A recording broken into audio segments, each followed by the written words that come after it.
लच्छम्मा आपके लिए पराई कैसे हो गई माँ? आपकी ममता, आपके आशीर्वाद से वो कैसे वंचित रह गई माँ? वो कैसे मर सकती है? Hello friends, welcome back to the channel.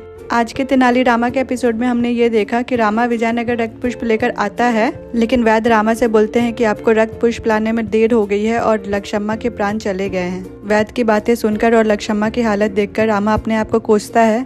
तभी महाराज और महारानी वहां आते हैं, लेकिन वैद्य उन्हें भी वही बताते हैं कि लक्षम्मा अब नहीं रही। ये सुनकर रामा वहां से चले जाते हैं काली माँ के मंदिर। रामा काली माँ से प्रार्थना कर रहे होते हैं, तभी महाराज वहां आते हैं रामा के पास और उन्हें लक्षम्मा के पास वापस ले जाते हैं। वापस जाके रामा देखते हैं कि लक्षम्मा जीवित है और सही है। लक्षम्मा को जीवित देखकर रामा और सब लोग बहुत खुश होते हैं।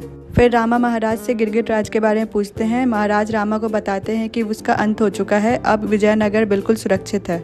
आगे हम ये देखते हैं गिरगिट राज बेहोश होता है नदी में और उसे 3 लोग उठाकर वहां से ले जाते हैं। और यहाँ एक और शत्रु का दिखाया जाता है, जो कि एक औरत होती है जिसके अंदर विष भरा होता है।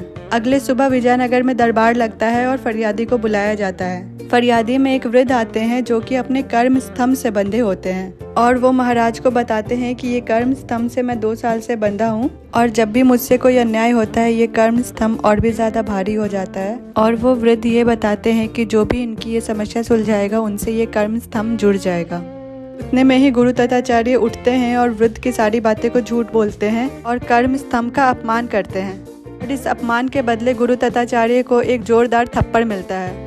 कल के एपिसोड में हम ये देखेंगे कि महाराज रामा को कर्म स्तंभ उठाने के लिए कहते हैं। तो क्या रामा इस कर्म स्तंभ को उठा पाएगा? रामा अगर कर्म स्तंभ को उठा लिया तो वो उससे जुड़ जाएगा। अब देखना ये है कि रामा इस कुत्ती को कैसे सुलझाएगा। जानने के लिए देखते रहिए तेनाली रामा। स्टोरी अपडेट के लिए इस चैनल को सब्सक्राइब कर लीजिए और वीडियो अच्छा लगा तो लाइक करना ना भूले। Thank you.